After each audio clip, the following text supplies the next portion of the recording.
नमस्कार दर्शक बंधु गोटे नया भिडियो आपको स्वागत करुच्ची। तो आज आम आलोचना करवा पद्मश्री विजेता कौशली कवि हलधर नाग जीवन विषय। तांकर जन्म हूँ 31 मार्च 1950 जो कि घेस ग्राम सोहला ब्लॉक अंतर्गत बरगढ़ जिले में जन्मग्रहण करते। स्त्री ना मालती बाग, संतान होती नंदिनी बाग। से कौशली कवि होती हलधर नाग जी आमर गर्व आउ गौरव।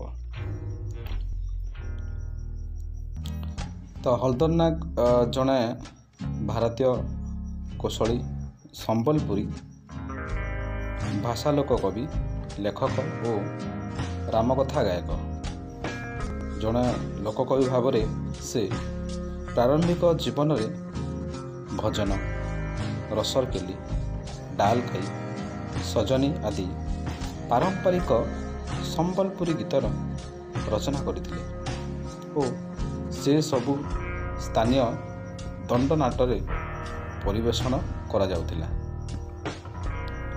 महासती उर्मिला, अछिया, तारा मंदोदरी, बछर, श्री समलाई, वीर सुरेंद्र साय, करम सानी, रसिया कवि, प्रेम प्रधान आदि तांकर उल्लेखनीय रचना।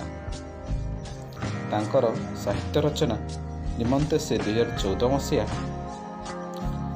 ओडिशा साहित्य एकाडेमी तरफ पुरस्कार और 2017 मसीह केंद्र साहित्य एकाडेमी भाषा सम्मान पाइथिले। से 2016 मसीह भारत सरकार तांकु पद्मश्री सम्मान